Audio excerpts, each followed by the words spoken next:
Friends, welcome back to my channel Moni zoology classes में आपका स्वागत है। Today now topic is the female reproductive system, जो कि डेवलपमेंटल बायोलॉजी का पार्ट है और मोस्ट इम्पोर्टेंट है एग्जाम के व्यू से। प्लीज़ वीडियो को लास्ट तक जरूर देखिएगा और वीडियो अगर अच्छी लगी तो प्लीज़ इसे लाइक शेयर एंड सब्सक्राइब जरूर कीजिएगा। Today now topic is the female reproductive system. ये जो है डायग्राम फीमेल रिप्रोडक्टिव सिस्टम का एक डायग्राम है। फीमेल रिप्रोडक्टिव सिस्टम में कितने पार्ट होते हैं? First of is the ovary, second is the fimbriae, ये होती है फेलोपियन ट्यूब। फेलोपियन ट्यूब के अंदर जो इतना पार्ट होता है, मतलब फिम्बरी से स्टार्ट होके जो यहाँ तक जाता है, इसको बोलते हैं इन्फेंडिबुलम। नेक्स्ट होता है एम्पुला, फिर आता है आइसोथैलेमस और फिर आता है यूट्रस का पार्ट, जिसको आप बोलते हो यूट्राइन पार्ट। अंदर जो होती है ये वाली, इसको बोला जाता है यूट्राइन कैविटी। जो ये एक ड्रम लाइक शेप होता है, इसको बोला जाता है यूट्राइन फंडस। जब ओवरी यूट्रस के साथ कनेक्ट होती है उसको ओवरियन लिगामेंट बोला जाता है। ओवरी और फिम्ब्रियन और ये फेलोपियन ट्यूब जब इस फेलोपियन ट्यूब से कनेक्ट होती है उसको बोला जाता है ब्रॉड लिगामेंट। ओवरी होती है, मतलब सॉरी, जो यूट्रस होता है इसमें 3 लेयर पाई जाती है। First of is the perimetrium, myometrium और एंडोमेट्रियम। इनके बारे में भी हम आगे डिस्कस करेंगे। जो प्रीमेट्रियम है ये बाहर वाली होती है, मायोमेट्रियम जो है मिडल लेयर होती है, एंडोमेट्रियम जो है अंदर वाली लेयर पाई जाती है। ये होता है वेजाइना का पार्ट, जिसमें इंटरनल और ये एक्सटर्नल, और यहाँ पे क्या होती है वेजाइना की ओपनिंग होती है। Now let's start. Female reproductive system, जिसमें ओवरी होता है, फेलोपियन ट्यूब होती है, यूट्रस होता है, वेजाइना होता है और एक्सटर्नल जेनिटिलिया पार्ट होता है। ओवरी होती क्या है? तो जो ओवरी है ये एक प्राइमरी सेक्स ऑर्गन होता है। ये क्वेश्चन मतलब इम्पोर्टेंट क्वेश्चन है और ये एग्जाम के व्यू से या आपका कोई भी एंट्रेंस एग्जाम हो उससे बन सकता है कि फीमेल रिप्रोडक्टिव सिस्टम में जो प्राइमरी सेक्स ऑर्गन है, या ये बोला जाए कि वुमेन जो प्राइमरी सेक्स ऑर्गन है वो कौन सा होता है। तो प्राइमरी सेक्स जो ओवरी होती है ये एक प्राइमरी सेक्स ऑर्गन होता है जो प्रोड्यूस करता है सेक्स हार्मोन को प्रोड्यूस करता है। ओवरी जो है ये कवर्ड होती है एक लेयर ऑफ क्यूबिकल एपिथेलियम, जो लेयर होती है। जो ओवरी होती है ये एक मतलब बेरी जैसे अनसेल्ड अलार्म्ड के जैसे इसके अंदर स्ट्रक्चर जो है ऐसी पाई जाती है। ओवरी जो है ये एक लेयर से कवर्ड होती है जो कि क्यूबिकल फॉर्म में, ऐसे क्यूबिकल फॉर्म में होता है। क्यूबिकल एपिथेलियम होता है जिसको जर्मिनल एपिथेलियम बोला जाता है। कि जब कोई ओवरी किसी क्यूबिकल एपिथेलियम से कवर्ड होती है तो उसको जर्मिनल एपिथेलियम बोला जाता है। जर्मिनल एपिथेलियम कवर्ड होती है एक विसरल पेरिटोनियम की लेयर से कवर्ड होती है। ओवरी जो होते हैं इसका 2 से 4 सेंटीमीटर इसकी लेंथ होती है। कि कोई ओवरी होता है उसका जब साइज मेजरमेंट किया जाता है तो वो 2 से लेके 4 सेंटीमीटर उसके अंदर लेंथ जो है वो पाई जाती है। ओवरी जो है ये अटैच होती है यूट्रस के साथ एक ब्रॉड लिगामेंट के जरिए या फिर ओवरियन लिगामेंट के जरिए। ओवरी जो है यूट्रस के साथ अटैच होती है, वो है लिगामेंट का पार्ट होता है, जो कि लिगामेंट का मतलब होता है कि जोड़ने का काम। ओवरी की जो स्ट्रक्चर है वो कैसी दिखाई देती है? एक अनसेल्ड अलार्म्ड की जैसे, मतलब एक जो अनसेल्ड वाले बादाम होते हैं उन जैसे दिखाई देती है। ओवरी स्ट्रोमा, मतलब ओवरी का अंदर आप इसको ऐसे कट करके देखोगे पार्ट को तो उसके अंदर आपकी स्ट्रक्चर को हम उसकी स्ट्रक्चर, ये ओवरी का अंदर वाला स्ट्रक्चर है। जब ओवरी को ऐसे ट्रांसवर्सली कट किया जाता है उस टाइप पे इसकी स्ट्रक्चर है। तो ओवरी है ये एक क्यूबिकल एपिथेलियम से कवर्ड होती है जिसको बोला जाता है जर्मिनल लेयर, मतलब जर्मिनल एपिथेलियम होती है। तो यहाँ पे इसको हम क्या नेम देंगे कि ये हमारे पास होती है जर्मिनल एपिथेलियम।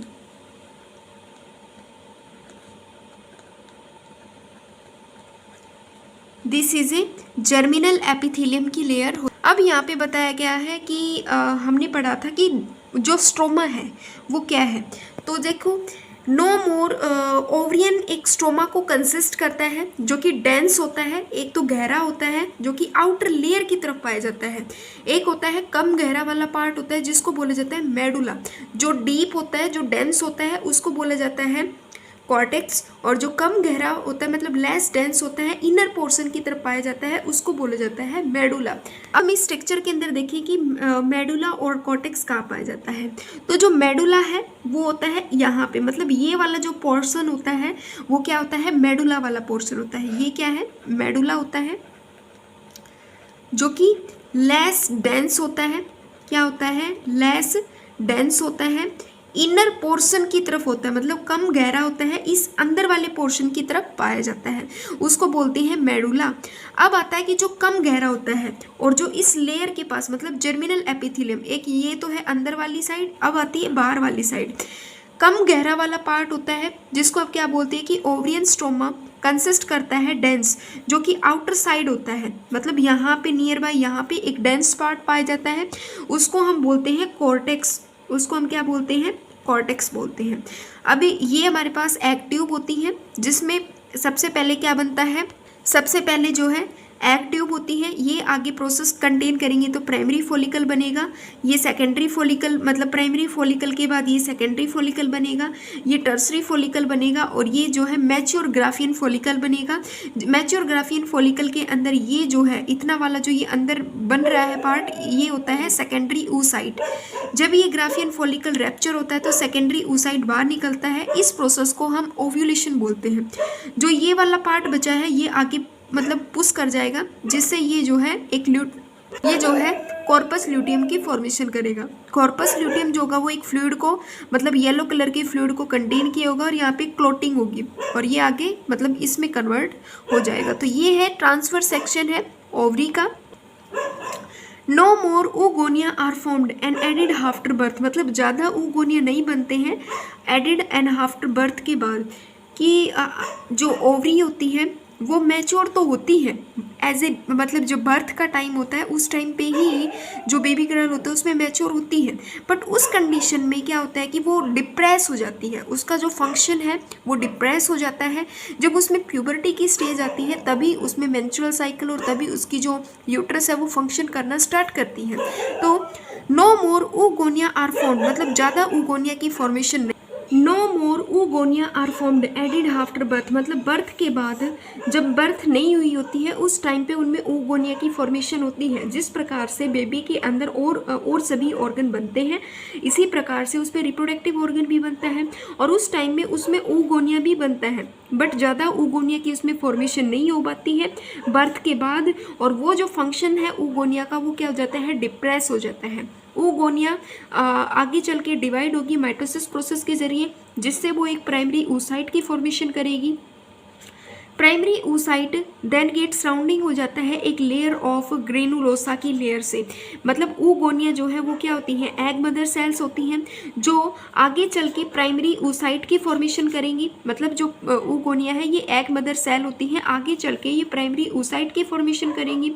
प्राइमरी oocyte जब मतलब ऐसे जब ये प्राइमरी oocyte है ये ऐसे ग्रेनुल की लेयर से क्या हो जाता है, कवर्ड हो जाता है, तो वो एक आगे चल के ग्रेनुलोसा सेल बनाता है जिसको हम बोलते हैं प्राइमरी फॉलिकल की फॉर्मेशन करता है। प्राइमरी oocyte आगे चल के एक प्राइमरी फॉलिकल की फॉर्मेशन करता है। लार्ज नंबर के अंदर जो फॉलिकल होते हैं वो डिजर्नेट हो जाते हैं during the phase of birth से प्यूबर्टी के टाइम। ये जो स्टेज होती है मतलब जब उसमें बर्थ होता है और उसमें प्यूबर्टी नहीं आती है उस टाइम पे क्या होता है कि सिर्फ प्राइमरी फॉलिकल की ही फॉर्मेशन हो पाती है। प्राइमरी फॉलिकल के बाद मतलब जो प्रोसेस स्टार्ट होता है वो एट ए प्यूबर्टी की स्टेज में स्टार्ट होता है। प्राइमरी फॉलिकल का जो प्रोसेस है मतलब प्राइमरी फॉलिकल से आगे वाला जो प्रोसेस होता है वो कब स्टार्ट होता है, जब उसमें प्यूबर्टी आती है उस टाइम पे, वरना ये जो प्राइमरी फॉलिकल की कंडीशन होती है ये स्टॉप हो जाती है। मतलब करीबन प्यूबर्टी गर्ल्स में कब आती है, 12 या 13 ईयर की एज में आती है। लार्ज नंबर के अंदर फॉलिकल जो होते हैं वो डिजनरेट हो जाते हैं ड्यूरिंग दिस फेज के अंदर। जब मतलब बर्थ से और प्यूबर्टी वाली जब स्टेज होती है मतलब वो जो बीच वाली जो स्टेज होती है उस टाइम पे बहुत सारे लार्ज नंबर के अंदर फॉलिकल जो है वो डिजर्नेट होते हैं। और उसके बाद जब प्यूबर्टी आती है देयरफॉर एट प्यूबर्टी के टाइम मतलब जब प्यूबर्टी किसी भी गर्ल में स्टार्ट होती है उसमें करीबन कितने मतलब फॉलिकल बनते हैं उसकी कंप्लीट मतलब लाइफ साइकिल में 60,000 से 80,000 तक प्राइमरी फॉलिकल आर लेफ्ट होते हैं ईच ओवरी के अंदर। मतलब 60,000 से लेके 80,000 तक प्राइमरी फॉलिकल बनते हैं एक ओवरी के अंदर। प्राइमरी फॉलिकल जो है वो सराउंडिंग हो जाते हैं बहुत सारी लेयर से। जब प्राइमरी फॉलिकल मतलब जो प्राइमरी oocyte था जब वो ग्रेन्यूल की लेयर से सराउंडिंग हो जाता है तो उससे उसने प्राइमरी फॉलिकल बनाई है, प्राइमरी फॉलिकल की लेयर बनाई है। जब प्राइमरी फॉलिकल बहुत सारी लेयर से ऐसे सराउंड हो जाएगा तो वो एक सेकेंडरी फॉलिकल की फॉर्मेशन करेगा। सेकेंडरी फॉलिकल जो है वो आगे चल के टर्सरी फॉलिकल के अंदर चेंज होगी, क्योंकि उसके अराउंडनेस में बहुत सारी लेयर आएंगी। टर्सरी फॉलिकल आगे चल के उसमें फ्लूइड फिल्ड हो जाता है, मतलब उसमें बहुत सारा फ्लूइड भर जाता है, जिसको फॉलिकुलर एंट्रम बोला जाता है। वो आगे चल के टर्सरी फॉलिकल जो है गेट कन्वर्ट हो जाता है, एक मैच्योर ग्राफिन फॉलिकल के अंदर जो है कन्वर्ट हो जाता है। और मैच्योर ग्राफिकन फॉलिकल जो होता है वही एक मतलब सेकेंडरी oocyte को, या ये बोले कि वही ओवम को या oogonia को कंटेन किए हुए होता है। ओवरी के अंदर ये सभी स्टेज चलती हैं कि एग ट्यूब होती है, उससे क्या होता है कि एक प्राइमरी oocyte की फॉर्मेशन होती है। जब ये प्राइमरी oocyte मतलब इस प्राइमरी oocyte की यहाँ पे मैच्योरेशन होती है, जब ये प्राइमरी oocyte मतलब ऐसे बहुत सारी ग्रेनुल की लेयर से कवर्ड हो जाता है तो उससे वो क्या बनाता है, एक प्राइमरी ग्राफियन। ये हमारे पास है एग ट्यूब, ये हमारे पास क्या होती है, एग ट्यूब होती है। एग ट्यूब जो है आगे चल के किस में चेंज हो जाएगी, प्राइमरी oocyte के अंदर जो है, प्राइमरी oocyte के अंदर चेंज होगी। प्राइमरी oocyte मैच्योर होने के बाद ये किसके अंदर चेंज हो जाएगी, प्राइमरी oocyte आगे चल के प्राइमरी फॉलिकल के अंदर चेंज होगी। किस प्रकार से चेंज होगी वो बताते हैं। प्राइमरी फॉलिकल मतलब प्राइमरी oocyte के अराउंडनेस जब ऐसे ये ग्रेनुल के जैसे लेयर उसके अराउंडनेस आ जाती है, ये प्राइमरी फॉलिकल था। इस प्राइमरी फॉलिकल के अराउंडनेस जब ऐसे बहुत सारी मतलब एक सिंगल ग्रेनुल की लेयर आ जाती है तो उससे क्या बनता है, एक प्राइमरी फॉलिकल बनता है। प्राइमरी फॉलिकल के अराउंडनेस जब बहुत सारी ग्रेनुल की लेयर आ जाए उससे क्या बनेगा, सेकेंडरी फॉलिकल बनेगा। क्या बनेगा, सेकेंडरी फॉलिकल बनेगा। ऐसे ही टर्सरी फॉलिकल बनेगा और टर्सरी फॉलिकल के बाद ये जो है एक क्या बनेगा, मैच्योर ग्राफियन फॉलिकल बनेगा। क्या बनेगा, मैच्योर ग्राफियन फॉलिकल की ऐसे मैच्योर एक ग्राफियन फॉलिकल की फॉर्मेशन होगी। ये मैच्योर ग्राफियन फॉलिकल यहाँ पे मतलब इसके हम स्ट्रक्चर को आगे डिस्कस करेंगे। ये मैच्योर ग्राफियन फॉलिकल जब रैप्चर होगा तो इससे सेकेंडरी oocyte रिलीज होता है। ये जो बीच का प्रोसेस होता है जब ओवरी के अंदर से मतलब रिलीज होता है सेकेंडरी oocyte, उस प्रोसेस को हम क्या बोलते हैं, ओव्यूलेशन प्रोसेस बोलते हैं।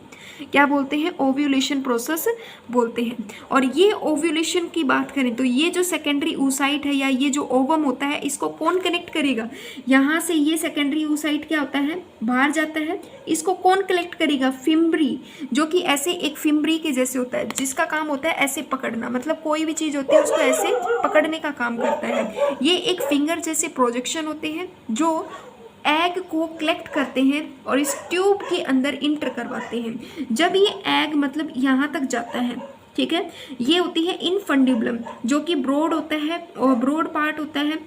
जो फर्टिलाइजेशन होता है ना एग का, वो होता है एम्पुला के अंदर। यहाँ पे जो स्पम्स होते हैं मतलब ऐसे जो स्पम होते हैं मतलब ओवम का जो फर्टिलाइजेशन का प्रोसेस होता है वो कहाँ पे होता है, आइसोथैमस और इनफंडिबुलम के बीच में। सबसे पहले तो क्वेश्चन यही आता है कि जो फर्टिलाइजेशन का जो प्रोसेस होता है वो फैलोपियन ट्यूब के अंदर होता है और फैलोपियन ट्यूब के अंदर भी एम्पुला के पार्ट के अंदर उसका फर्टिलाइजेशन होता है। फर्टिलाइजेशन के आगे इसमें जो क्लीवेज वगैरह का प्रोसेस स्टार्ट होगा, फिर जाके यूट्रस में अटैच होगा। अब हम बात करते हैं इसके फैलोपियन ट्यूब के बारे में। तो जो फैलोपियन ट्यूब्स होते हैं, ये फैलोपियन ट्यूब जो होती हैं 10 से 12 सेंटीमीटर लॉन्ग होते हैं। इसमें जो पहला पार्ट होता है वो है इनफंडिबुलम होता है, जो कि डाइल्यूट होता है, ट्रम्पट लाइक पोर्शन को होता है, मतलब ऐसे मुड़ाव देने वाला एक पोर्शन का जैसे होता है, जिसकी ओपनिंग आगे चल के एम्पुला के अंदर होती है। वैसे तो फैलोपियन ट्यूब की ओपनिंग होती किस में है, यूट्रस के अंदर जाके होगी, पर इनफंडिबुलम जो है ये एक डाइल्यूट ट्रम्पट लाइक पोर्शन का होता है, जिसकी ओपनिंग पेरिटोनियल कैविटी के अंदर होगी। End of tube has finger like projection, मतलब जो फैलोपियन ट्यूब होते हैं इसके एक पोर्शन पे क्या होती है, ऐसे फिम्बरी होती है जो कि फिंगर लाइक प्रोजेक्शन का होता है। ये एग को कलेक्ट करते हैं और फैलोपियन ट्यूब का काम होता है फर्टिलाइजेशन करवाना। एम्पुला होता है। एम्पुला एक वाइडेस्ट एंड लॉन्गेस्ट पार्ट होता है फैलोपियन ट्यूब का, मतलब फैलोपियन ट्यूब का सबसे लंबा और सबसे लॉन्गेस्ट पार्ट कौन सा होता है, वो है एम्पुला। और फर्टिलाइजेशन भी किसके अंदर होता है, एम्पुला के अंदर होता है। Isothalamus short narrow and thick walled वाला पोर्शन होता है जो कि फॉलो करता है, एम्पुला को फॉलो करता है, और ये आगे चल के यूट्राइन पार्ट के अंदर ओपन हो जाता है। यूट्राइन पार्ट के अंदर मतलब पास से जो यूट्राइन वॉल होती है जो कि कम्युनिकेट करती है यूट्राइन कैविटी के साथ, क्या करती है, कम्युनिकेट करती है। जो एग को जो मतलब फर्टिलाइजेशन को या बिना फर्टिलाइजेशन वाले एग को कलेक्ट करके मतलब अगर एग का फर्टिलाइजेशन हो जाता है तब भी उसको कहाँ पे जाके अटैच करवाती है, यूट्रस की वॉल के साथ अटैच करवाती है। जब भी ये एक क्वेश्चन बन सकता है कि जब भी किसी एग का फर्टिलाइजेशन होता है तो वो मतलब यूट्रस की कौन सी वॉल के साथ अटैच होता है, तो यूट्रस की जो थर्ड वॉल होती है एंडोमेट्रियम, जो कि अंदर वाली लेयर होती है, उसके साथ जाके अटैच होगा, चाहे वो फर्टिलाइजेशन वाला एग हो या वो बिना फर्टिलाइजेशन वाला एग हो। ये यूट्रस है। यूट्रस में 3 लेयर होती हैं, पेरीमेट्रियम, मायोमेट्रियम और एंडोमेट्रियम। पेरीमेट्रियम का मतलब होती है पहले नंबर की लेयर जो कि यूट्रस के बाहर यूट्रस को कवर करके रखती है, उसको हम बोलते हैं पेरीमेट्रियम। पेरीमेट्रियम का काम होता है सिर्फ कवरिंग देने का। मायोमेट्रियम का और एंडोमेट्रियम की जो वॉल होती है इनका बहुत ज़्यादा रोल होता है, इंपॉर्टेंट रोल होता है। एक क्वेश्चन ये बन सकता है कि जब मतलब एज ए डिलीवरी होती है तो कौन सी वॉल का सबसे ज़्यादा रोल टेक प्लेस होता है, तो वो है मायोमेट्रियम। मायोमेट्रियम जो है वो मिडल लेयर होती है और ये थिक होती है, मतलब मोटी लेयर होती है। यूट्रस की सबसे मोटी लेयर कौन सी होती है, मायोमेट्रियम होती है। मायोमेट्रियम का काम होता है कॉन्ट्रैक्शन करवाना, मतलब कॉन्ट्रैक्ट करवाना यूट्रस को एज ए डिलीवरी के टाइम पे। मतलब डिलीवरी के टाइम पे क्या होता है कि ये यूट्रस को ऐसे कॉन्ट्रैक्ट करती है जिससे ये जो बेबी है उसको बाहर आने में हेल्प करवाती है। एंडोमेट्रियम, एंडोमेट्रियम जो है वो अंदर वाली लेयर होती है जो कि ये वाली होती है। ये कब बनती है, ये जो है एज ए मतलब ओव्यूलेशन का जो प्रोसेस होता है उसके बाद बननी स्टार्ट होती है। और ये जो लेयर है जब ये यहाँ पे मतलब ऐसे एक दूसरे के साथ अटैच होना स्टार्ट हो जाती हैं तो ये जो है रिलीज हो जाती है, मतलब ये क्या हो जाती है, ऐसे रिलीज हो जाती है, जो कि मेंस्ट्रुअल एक प्रोसेस बनता है जिससे मैचुरेशन मतलब मेंस्ट्रुअल साइकिल स्टार्ट हो जाती है और ये एंडोमेट्रियम बिल्कुल फिनिश हो जाती है। ऐसे एंडोमेट्रियम जो है वो लेयर का मतलब एंडोमेट्रियम की लेयर जो है वन अगेन फॉर्मेशन होती रहती है। 28 डे के बाद इसकी फॉर्मेशन जो है वो होती रहती है। एंडोमेट्रियम की फॉर्मेशन कितने दिन के बाद होती रहती है, 28 डे के बाद होती रहती है, आफ्टर ओव्यूलेशन के प्रोसेस के बाद। अब हम बात करते हैं मैच्योर ग्राफियन फॉलिकल के बारे में। तो मैच्योर ग्राफियन फॉलिकल होता क्या है, मैच्योर ग्राफियन फॉलिकल जो कि जैसे कि मैच्योर वाली फेज होती है जो कि हमने पढ़ा था, ये वाली स्टेज होती है। अब हम इसकी स्ट्रक्चर के बारे में डिस्कस करते हैं। ये होती है हमारे पास सेकेंडरी oocyte होता है, ये न्यूक्लियस होता है, ये इसकी जोना पेलिसुडा वाली लेयर होती है, यहाँ पे ये क्या होता है, बहुत सारी ग्रेनुल की लेयर होती है और ये सेकेंडरी oocyte होता है। ये जो मैच्योर ग्राफियन फॉलिकल होता है इसकी ये क्या होती है, एक्स्ट्रा थिका वाली लेयर होती है, ये इंटर थिका वाली लेयर होती है, ये जो है बेसमेंट मेम्ब्रेन होती है, ये मेम्ब्रेन की ग्रेनुलोसा होती है, यहाँ पे ये फॉलिकुलर एंट्रम वाला पार्ट होता है। फॉलिकुलर एंट्रम वाला पार्ट होता है ये एक फ्लूइड फील्ड वाला पार्ट होता है जो फ्लूइड को कंटेन किए होता है, येलो कलर के फ्लूइड को कंटेन करता है आगे चल के। ये सेकेंडरी oocyte होता है। यहाँ पे एक प्रोसेस दिया हुआ था, जब रिलीज होता है सेकेंडरी oocyte मतलब रिलीज होता है secondary oocyte from mature Graafian follicle के जरिए, उसको हम क्या बोलते हैं, इसका अर्थ ओव्यूलेशन, या रिलीज होना सेकेंडरी oocyte का फ्रॉम ओवरी से, उसको हम क्या बोलते हैं, ओव्यूलेशन। मतलब एक जो ओवरी होती है वो एक मंथ के अंदर, मतलब एक ओवरी एक मंथ के अंदर सिर्फ एक oocyte को, किसको, मतलब सिर्फ एक सेकेंडरी oocyte को क्या करती है, रिलीज करती है। और करीबन मतलब एक फीमेल के अंदर, मतलब एक फीमेल के अंदर उसकी कंप्लीट लाइफ साइकिल में करीबन 450 मतलब 450 सेकेंडरी oocyte जो होते हैं वो रिलीज होते हैं। और एक मंथ में मतलब जैसे कि फर्स्ट मंथ के अंदर जो सेकेंडरी oocyte होता है वो लेफ्ट ओवरी से आ जाता है और दूसरे वाला जो मंथ स्टार्ट होगा उसमें क्या होगा, राइट ओवरी से जो ओव्यूलेशन होता है वो रिलीज होता है। मतलब फर्स्ट कौन सी ओवरी होती है, राइट वाली मतलब कोई भी कौन सी भी ओवरी हो सकती है, ये कोई ज़रूरी नहीं है, पर पहली मंथ के अंदर मान लीजिए ओव्यूलेशन लेफ्ट वाली ओवरी से हुआ तो दूसरे वाले मंथ के अंदर जो ओव्यूलेशन होगा वो राइट ओवरी से होगा। एक फीमेल के अंदर जो है करीबन 450 सेकेंडरी oocyte जो है रिलीज होते हैं उसके कंप्लीट लाइफ साइकिल के अंदर। और जो रिलीज होना सेकेंडरी oocyte का, और सेकेंडरी oocyte जब डेड हो जाता है तो वो आगे चल के मतलब ऐसे एंडोमेट्रियम की वॉल की फॉर्मेशन कर लेता है। और वो एंडोमेट्रियम की वॉल जब मतलब ऐसे मतलब मेंचुर की फॉर्म में बाहर आ जाती है, तो ये जो कंप्लीट मतलब एक मेंचुरल का जो पीरियड होता है ये 12 या 13 की एज से स्टार्ट हो जाता है। और फिनिश कब होता है? फिनिश जो है वो 14 या 15 की एज में जाके फिनिश हो जाता है। मतलब मेंचुरल साइकिल का स्टार्ट होना या ये ऐसे ब्लीडिंग का स्टार्ट होना वो मेंचुरल साइकिल कहलाती है, और मेंचुरल साइकिल का स्टॉप होना मेनोपॉज लगता है। ओवरी का अगर हम काम देखें तो ओवरी क्या करती है? तो जो ओवरी होती है ये एक तो सेकेंडरी oocyte को रिलीज करती है और जो सेक्स हार्मोन होते हैं उनको रिलीज करती है। तो जो ओवरी होती है वो एक तो किसको, ऑस्ट्रोजन को सिक्रेट करती है, और एक सिक्रेट करती है प्रोजेस्टेरोन को सिक्रेट करती है। जो ऑस्ट्रोजन होता है ये किससे सिक्रेट होता है? ये सिक्रेट होता है इस मैच्योर ग्राफियन फॉलिकल के जरिए सिक्रेट होता है। किससे सिक्रेट होता है? मैच्योर ग्राफियन फॉलिकल के जरिए सिक्रेट होता है। जो प्रोजेस्टेरोन होता है ये कॉर्पस ल्यूटियम के जरिए सिक्रेट होता है, इससे सिक्रेट होता है जो कि ये क्या है हमारे पास कॉर्पस ल्यूटियम है। आगे चल के जब ये mature Graafian follicle secondary oocyte को बाहर कर देता है तो ये आगे चल के कॉर्पस ल्यूटियम की फॉर्मेशन कर देता है, और इसमें एक ब्लड की क्लोटिंग बन जाती है। येलो कलर के एक फ्लूइड होता है जिसको इसी के कारण हम इसको क्या बोलेंगे? ल्यूटियम बोलेंगे। ठीक है। अगर वीडियो अच्छा लगा तो प्लीज़ इसे लाइक, शेयर एंड सब्सक्राइब जरूर कर दीजिएगा, ताकि मेरी आने वाली अगली जो वीडियो है उसकी नोटिफिकेशन आपके पास सबसे पहले पहुंच सके। नेक्स्ट जो हमारा टॉपिक होगा वो होगा प्रोसेस oogenesis के ऊपर। Thank you.